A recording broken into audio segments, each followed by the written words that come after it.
It begins in darkness, the kind that breathes.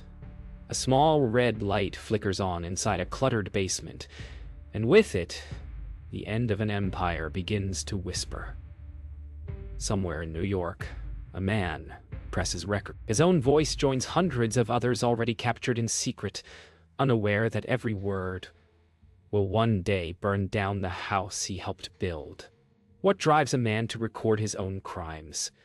Fear, insurance, or maybe, deep down, guilt. The tape crackles, laughter fades into threats, and a single phrase echoes through the hiss.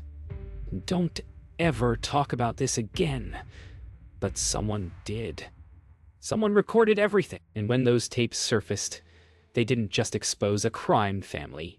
They destroyed it. Years earlier, before the tapes, Anthony Marino was just another soldier in a crew that lived by silence. He watched, listened, and learned that power wasn't about muscle. It was about memory. Every meeting, every threat, every whisper was a lesson. But power always comes with a price. And Marino was about to learn that even loyalty has an expiration date. In a world ruled by silence, Marino found safety in sound. What began as curiosity turned into obsession. He started carrying tiny recorders sewn into his jackets, hiding them in cars, bars, and confession booths. To everyone else, he was the loyal one, the quiet one. But silence can hide dangerous things. One night, during a late meeting at the docks, Marino caught something he wasn't supposed to hear. A conversation that could erase him from the picture. The kind of talk that only ends with a body sinking in the river. One night, that's when he realized he wasn't recording for safety anymore. He was recording for survival. By the time the tapes piled high, Marino had become his own prisoner. Every whisper he captured was a nail in his coffin. He couldn't destroy them. He couldn't stop. And when one of those tapes vanished from his basement, he knew someone had found his secret. The first tape was out there, and the mob was about to hear itself. Long before Marino pressed record, he learned the language of shadows. Growing up in Brooklyn, he watched his father's associates slip in and out of alleys like ghosts. Observing was survival. He memorized every handshake, every hidden glance, every whispered command. By the time he was a man, the streets had taught him one unshakable truth. To survive in this world, you must listen more than you speak. Marino's rise began with small favors, collecting cash, running errands, delivering messages. Every trip became a chance to memorize secrets, to notice rival alliances forming. Others called him loyal. He called himself careful. Every errand, every delivery, every quiet observation was a piece of a larger puzzle he alone could see. By 30, Marino was a trusted lieutenant, walking the line between respect and fear. Yet he never let anyone touch the truth, that he had begun secretly recording every conversation, every meeting, every deal. Microphones hidden in pens, watches, and jackets became his second pair of eyes. To the mob, he was silent. To the tapes, he was immortal. Marino's obsession grew quietly. Every word of betrayal, every hint of greed, every name whispered behind closed doors was etched into his memory and captured on tape. And yet he never imagined the danger would come from inside, from the very men he called family. One careless remark, one overconfident laugh, could unravel everything. The true test came when Marino was asked to deliver proof of loyalty, a shipment meant to intimidate a rival family. He followed orders flawlessly, yet every detail, every gun loaded, every face marked, was recorded. It was the perfect crime in the eyes of his superiors, but in Marino's hands it became the blueprint for their eventual downfall. The silent ear was listening. By now, the mob's power had grown like a shadow over the city. Marino moved like a ghost among the elite, invisible but always listening. But paranoia had begun to creep in. Friends whispered about missing money. Suspicious glances lingered longer than usual. and loyalty became a dangerous currency. In this world, a single slip could cost everything, or someone their life. Marino began to notice subtle betrayals. A glance exchanged, a whispered code, a shipment delayed. Every detail was logged on tape, preserved for a time when survival would demand proof. But keeping these secrets was a constant gamble. Who could be trusted when everyone carried knives hidden behind smiles? The mob's inner circle began to fracture. Marino's silent obsession was paying off. Every threat, every illegal deal, every lie recorded. But the deeper he went, the more dangerous it became. Paranoia wasn't just in the air. It was in every glance, every raised voice, every locked door. And Marino knew that even one mistake could awaken the monsters he was recording. A single night changed everything. A shipment gone wrong, a body discovered, and Marino realized that loyalty could no longer protect him. His tapes, once an insurance policy, had become the only weapon he had. But weapons are double-edged. The wrong person in the wrong hands could turn them against him in an instant. By the end of this act, the cracks had widened. The mob was no longer untouchable. Marino's secret recordings, once invisible, were the threads threatening to unravel an entire empire. Every man in the family now moved cautiously, unaware that one hidden tape could expose them all. The silent ear had become the loudest voice in the room. It began with a simple package. No. Return address. No explanation. Just a cassette labeled, "Do not play." When Detective Laura Hayes pressed play, the voices of the Untouchables filled the room. Threats, deals, betrayals, all recorded by a man they thought was loyal. The tapes didn't just expose crimes, they exposed the men behind them, their secrets spilling into the hands of the law. As Hayes listened, she realized the magnitude of what she held. Each recording was a confession, a map, a blueprint of crime. Every Mafia move, every threat, every act of violence was cataloged with precision. The organization thought itself untouchable. But now the law had the ultimate witness, Marino's own obsession. Meanwhile, the mob began to suspect. Shipments delayed, whispers of betrayal, sudden disappearances.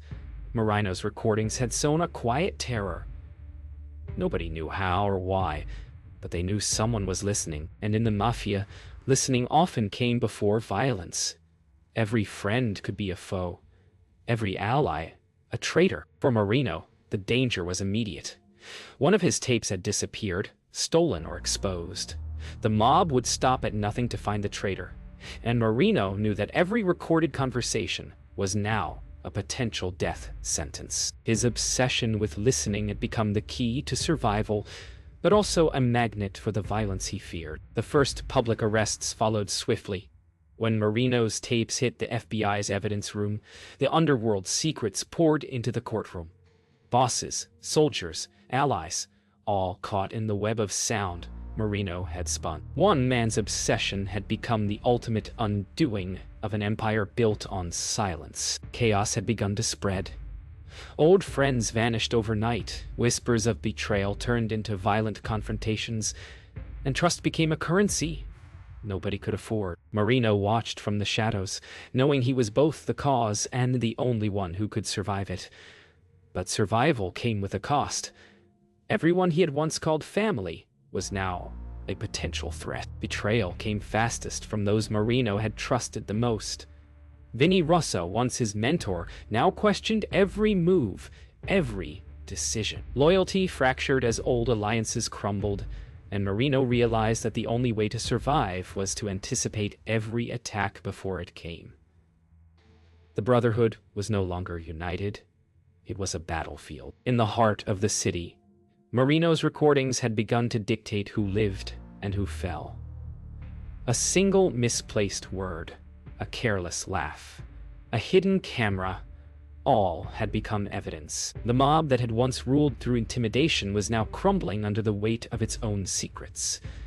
Marino's obsession with capturing the truth had become a weapon that could not be contained. The mob erupted in violence. Old friends became enemies overnight.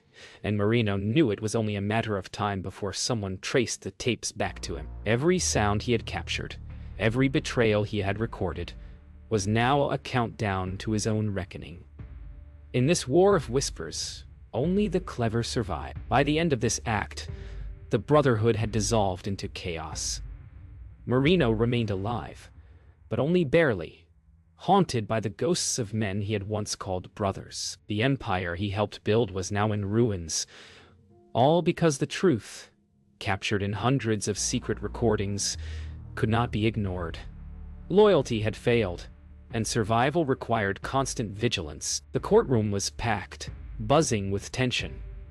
Marino's tapes, once hidden and secret, were now evidence, echoing through the halls like ghosts of the past. Every threat, every deal, every confession of violence played aloud for all to hear. The mobsters, once untouchable, sat in stunned silence, realizing their empire had been betrayed not by an outsider, but by one of their own. The tape spoke louder than any lawyer. Judges and jurors listened as voices of betrayal, greed, and murder were captured in unflinching detail. Every man's secret, once protected by silence and fear, was now undeniable evidence. The empire of the mob was unraveling, one recorded word at a time. For Marino, the courtroom was both a battlefield and a sanctuary. Each tape was a shield, each recording a weapon. He had survived the mob's wrath, the paranoia, the betrayals, and now the law was on his side. But the weight of what he had captured was heavy. Every confession, every murder, every plot, he had been the silent witness to it all. The mob leaders, once feared, were now powerless. Each tape was a verdict before the judge even spoke. Families that had ruled neighborhoods, silenced witnesses, and intimidated rivals were exposed in brutal clarity. It was a public reckoning, a trial of voices that would never be silenced again. By the end of the trial, the truth was undeniable. Marino had survived, but the empire he once served was destroyed. The tapes had exposed everything: crimes, betrayals, murders, leaving the underworld in ruins. One man's obsession with recording had become the ultimate reckoning, proving that even silence cannot hide the truth forever. Years later, the city had changed, but the echoes of Marino's recordings lingered. The mobsters who survived were scattered, hiding, or dead. Yet the tapes never stopped speaking. Online leaks, renewed investigations, and old grudges kept the underworld tense. Marino's obsession had become immortal, and anyone who once underestimated him now remembered the silent ear that had listened to it all. Even from the shadows, Marino knew the danger never truly ended. Old allies wanted revenge. Rivals sought power. The voices he once recorded could still reach ears that would do him harm. Every sound from the past carried a weight, a warning. The past never forgets, and neither does he. The world had changed, but the tapes remained a mirror of greed, violence, and betrayal. Marino's recordings were no longer just evidence. They were history, a chronicle of the underworld that law enforcement, criminals, and curious outsiders studied alike. His obsession had rewritten the rules. Silence was no longer protection, but a risk. Marino remained unseen, a ghost walking among the living. His life had been spared, but the cost was heavy. The faces of those he knew, the voices he recorded, haunted him nightly. The tapes had saved him, but they also bound him to a past he could never escape. In the underworld, the dead may be forgotten, but the recorded never truly die. And so the silent ear continued to listen.